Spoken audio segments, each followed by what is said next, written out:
Hey guys, so we're going to do a video on a third gen today. I've actually already got it ripped apart at this point, but I videotaped or I time-lapsed most of it. So originally I was going to do an injector removal and installation video, but it has turned into more than that. So got this third gen we're working on here. And so we pulled the injectors. So this is an engine that we built for this guy, for this customer. And it has got blow-by. And now when they installed, the shop that installed the engine said to him, you should be installing new injectors. He didn't have the money or whatever it is. And for a short period of time, he ran his old injectors. Now that was not the best idea in the world, because what has happened now is, I don't know if you guys will be able to see this just perfect or not, but we'll try to get some video. If you can see in there, you can see the scuff marks. So what's happened is these two cylinders have overheated and it scuffed it. Not real bad, but nonetheless, it still scuffed it. And there's no ring breakage or anything like that, so it's just, it got hot and it scuffed cylinders. So it kind of sucks for the guy because this engine hasn't got that many kilometers on it. So we're gonna have to pull the motor back out and fix it. So anyways, this is gonna be the part one, I guess. So I pulled the injectors out. I tested the injectors, they're all good. The new injectors are good because it had the used injectors in it before they put the new ones in it, and it ran for a while. So anyways, so we're gonna have to go through. We only did a short block for this, we didn't do the cylinder head. We surfaced the cylinder head and that was it. But anyways, being that it's damaged, we're gonna have to pull it apart and see if we can't clean up those two cylinders or figure out what we're gonna do, depending on how bad the damage is when we get it apart. But that is definitely an issue. So those two cylinders got overheated, and this is a learning experience. The reason I wanted to talk about it here is this is a learning experience for anybody that's doing an engine. Do not run your old injectors, at least without having them tested. These injectors were tested and they failed upon test and then were used. Don't do that. If you can't afford to put injectors in it, wait, do something different. Find a good used set. For a 12 valve, I recommend just putting injectors in it. But this sucks for a guy because now we have to tear the engine back out. This isn't under warranty because it wasn't our fault. Now we're gonna re an engine. We got to tear the engine all apart. We got to fix those two cylinders, put the engine all back together again. It's a lot of work for no reason. But anyways, so go in here. We'll see the time lapse, I'm gonna do a voiceover on the time lapse for you guys. There again, when I'm putting it back together, I think I'm going to do more of a tutorial putting it back together because it's harder to put it back together than just take it apart, obviously, or at least it is for me. Has always been that way. But anyways, check this out, and when I'll come back to you guys on the end, and we will catch you there. And yeah, thanks, guys. All right, guys, into the time lapse here. Gotta pull all your, you gotta pull your valve cover and all that stuff off. I'm just loosening the valve cover bolts. The two back ones on these are a bit of a pain. I just use a ratchet wrench for doing that. Get the valve cover off, and then I'm just checking stuff out just to make sure that I don't see anything funky. Being that like I said, I didn't put this engine in. We just built a short block for it, but pull the wiring harness off. That's an 8 mil. The other ones are 10s, pulling the valve cover off. Your rocker boxes are also 10s. For you guys that don't know, pulling your rockers off, I just set them in an old tranny pan to keep them organized so I know which ones are which. They're 10, pull your rocker bridges off. They just pull off. You don't have to do anything on that one. Your 11 or 7/16 for your intake horn, and the rest are 10 mils. Pull that out of the way. You can see I just rotated it around. Just make sure nothing falls in there. Jam a rag down in the intake so stuff doesn't fall in.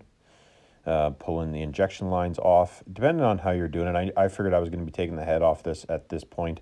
So I just pulled the rail right out but you're 19 or 3/4 to pull the injection line off. And then you need a 10 mil as well for pulling the hold downs off. Get that out of there. See me pull it out of there. Now getting on to pulling the connector tubes, or fuel sleeves that people call them. That's a 15/16 socket that I use. You just get in there and you pull the tubes out. Usually I just grab them with my hands and pull them out. Some guys can't. You can use a screwdriver there's just the O-ring holding in. So that's not too bad to do. And then at this point, it's just an 8 mil nut or bolts that hold the injectors down. And then I use a little tiny heel bar to pull the injectors up out of there. So like I said, not too crazy hard-wise. And I was just taking a look at the injectors, see what the injectors look like. And at this point, I'm going to test them. So then it's going to be switched over to a different time lapse, and now we're getting into pulling the cylinder head off. So you pull the airbox out, not too hard. This process really isn't that hard. I guess I've done it lots of times. So basically what you're going to need is you will need an 8, a 10, 13, 15 for sockets. You want a 10 mil ratchet wrench. You don't have to have a ratchet wrench, but it makes it easier. And then you will need an 8 mil socket too for pulling stuff off. But basically just have to pull all the bits off so that you can get the cylinder head off. You also need I use a 3/4 inch wrench on the return line on the back of the head. So, and that one's a pain to put back on, but it is what it is, right? So, and like I said, it's nuts and bolts to me. For somebody that's never done it, I guess it can be a daunting task, but just some common sense. And like I said, I will do a tutorial when we put this thing back together, just a little bit more in depth. I might do it in more than one video, just for you guys that want to see like the actual in-depth series of putting it back together. I know that a lot of times with this stuff, it's hard because it takes a long time to do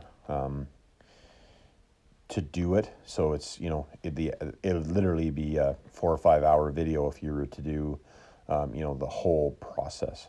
So I know lots of guys aren't going to sit there and watch through that. So that's the reason that I did it this way.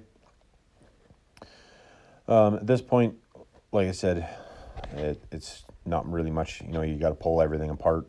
Oh, you do need a 22 mil or 7/8 just to pull that line off for your heater core. And then you can see me, I'm pulling that banjo bolt out that I was talking about for the fuel return.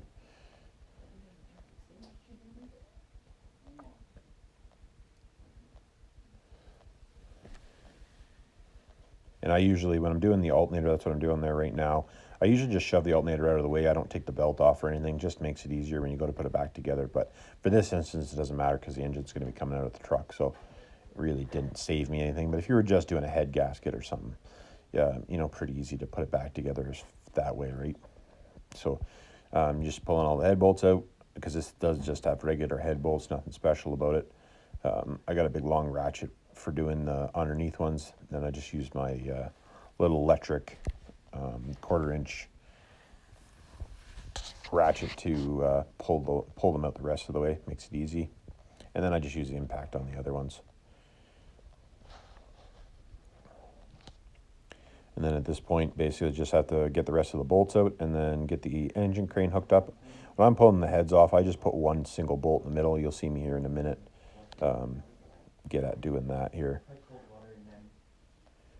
And then, yeah, we've got the engine crane coming in. That's what we were just doing there for a second.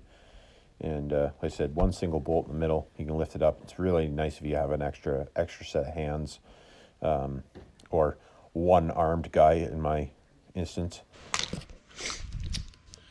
Hey guys, so we're at the end of the video. I talked about all this stuff in the front. So anyways, we got the thing tore apart. Let me know in the comments, questions, comments, all that stuff. Please like, subscribe, and share. It does help if you like, subscribe, and share. and comment. So let me know if you got any, and we'll catch you on the next one. Thanks, guys.